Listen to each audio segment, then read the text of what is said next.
Kedua, jika norma pasal 169 huruf Q Undang-Undang 7 2017 didalilkan para pemohon bertentangan dengan moralitas, rasionalitas, dan ketidakadilan yang intolerabel, sebab diskriminatif terhadap warga negara Indonesia yang berusia kurang dari 40 tahun, maka dengan menggunakan logika yang sama dalam batas penalaran yang wajar, menurunkannya menjadi 35 tahun tentu dapat juga dinilai merupakan bentuk pelanggaran moral, ketidakadilan, dan diskriminasi bagi yang berusia di bawah 35 tahun atau batasan usia tertentu di bawah 35 tahun, terutama bagi warga negara yang sudah memiliki hak untuk memilih, yaitu warga negara Indonesia yang pada hari pemungutan suara sudah genap berumur 17 tahun atau lebih, sudah kawin atau sudah pernah kawin, vide pasal 198 ayat 1 Undang-Undang 7 2017. Oleh karena itu, dalam hal ini Mahkamah tidak dapat menentukan batas usia minimal bagi calon presiden dan calon wakil presiden karena dimungkinkan adanya dinamika di kemudian hari. Selain itu, jika Mahkamah menentukan, maka fleksibilitas menjadi hilang dan memicu munculnya berbagai permohonan yang terkait dengan persyaratan batas usia minimal jabatan publik lainnya ke Mahkamah Konstitusi.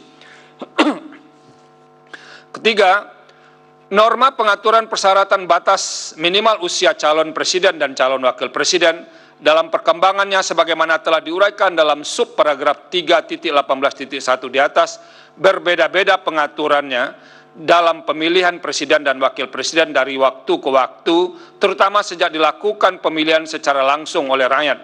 Sebelum perubahan Undang-Undang Dasar 1945 atau pada waktu dipilih MPR, syarat usia calon presiden dan calon wakil presiden ditentukan harus telah berusia 40 tahun.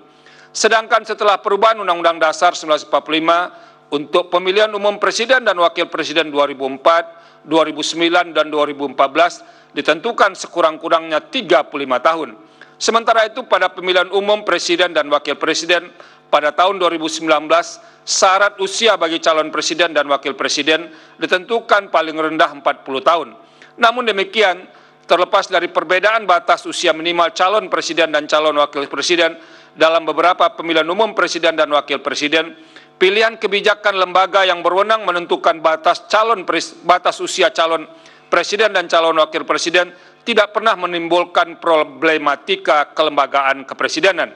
Artinya, pemilihan umum calon presiden dan wakil presiden tetap dapat dilaksanakan, tidak terjadi kebuntuan hukum dan menghambat pelaksanaan kinerja lembaga kepresidenan sehingga menimbulkan kerugian konstitusional bagi warga negara.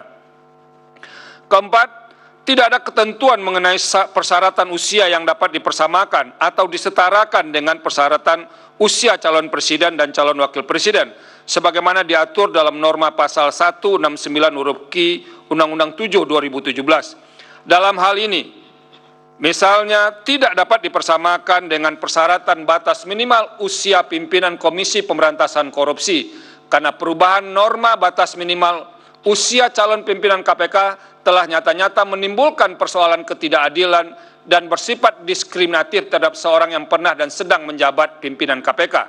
Sehingga Mahkamah dalam putusan Mahkamah Konstitusi nomor 112 tahun 2022 memberi alternatif persyaratan lain, yaitu berpengalaman dengan mempertimbangkan bahwa subjek dan jabatan yang akan diduduki, yang akan diikuti dalam proses seleksi nantinya berada dalam jabatan yang sama.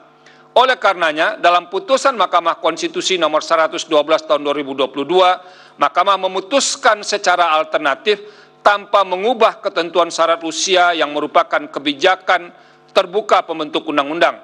Dalam hal ini norma pasal 169 huruf Q Undang-Undang 7 2017 juga tidak dapat dikatakan sebagai norma yang bersifat diskriminatif sebagaimana dimaksudkan dalam pengertian diskriminasi menurut pasal 1 angka 3 Undang-Undang 39 tahun 1999 tentang hak asasi manusia. Karena norma yang bersifat diskriminatif adalah apabila norma tersebut membuat perlakuan berbeda-beda yang semata-mata didasarkan atas ras, etnik, agama, status ekonomi, maupun status sosial lainnya. Sehingga pengaturan yang berbeda semata-mata tidaklah serta-merta dapat dikatakan diskriminatif. Menimbang bahwa berdasarkan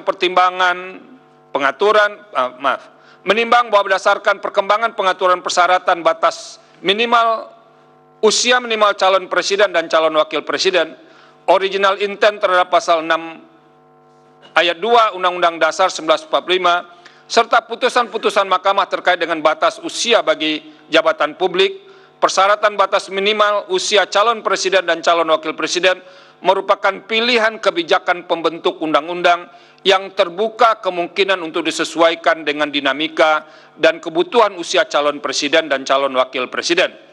Bagi Mahkamah, yang penting penentuan batas minimal usia calon presiden dan calon wakil presiden tidak boleh menimbulkan kerugian hak konstitusional warga negara yang dalam penalaran yang wajar potensial diusulkan oleh partai politik atau gabungan partai politik peserta pemilihan umum sebagai calon presiden dan calon wakil presiden. Sehubungan dengan hal tersebut, keinginan DPR dan Presiden sebagaimana tersurat dalam keterangan mengharapkan agar tolok ukur batas usia calon presiden dan calon wakil presiden disesuaikan dengan dinamika perkembangan usia produktif.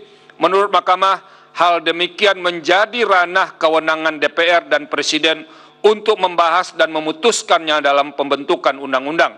Terlebih lagi, pasal 6 ayat 2 Undang-Undang Dasar 1945 menyatakan syarat-syarat untuk menjadi presiden dan wakil presiden diatur dengan undang-undang.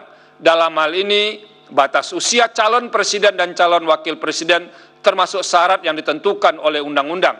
Berdasarkan hal tersebut, menurut Mahkamah, batas minimal usia calon presiden dan calon wakil presiden yang disesuaikan dengan dinamika berbangsa dan bernegara sepenuhnya merupakan ranah pembentuk undang-undang untuk menentukannya. Oleh karena itu, dalil permohonan aku adalah tidak beralasan menurut hukum. Menimbang bahwa berdasarkan seluruh uraian pertimbangan hukum di atas, norma pasal 169 huruf Q Undang-Undang 7 2017 sepanjang tidak dimaknai berusia sekurang-kurangnya 35 tahun telah ternyata tidak melanggar hak atas kesamaan kedudukan dalam hukum dan pemerintahan, hak atas pengakuan, jaminan, perlindungan dan kepastian hukum yang adil, serta perlakuan yang sama di hadapan hukum, serta hak memperoleh kesempatan yang sama dalam pemerintahan, sebagaimana dijamin dalam pasal 27 ayat 1, serta pasal 28D ayat 1 dan ayat 3 Undang-Undang Dasar 1945. Dengan demikian, dalil para pemohon adalah tidak beralasan menurut hukum untuk seluruhnya. Menimbang bahwa terhadap hal-hal lain tidak dipertimbangkan lebih lanjut karena dinilai tidak ada relevansinya. Konklusi. Berdasarkan penilaian atas fakta dan hukum sebagaimana diuraikan di atas, Mahkamah berkesimpulan: 1. Mahkamah berwenang mengadili permohonan akuo. 2. Para pemohon memiliki kedudukan hukum untuk mengajukan permohonan akuo. 3. Pokok permohonan para pemohon tidak beralasan menurut hukum untuk seluruhnya.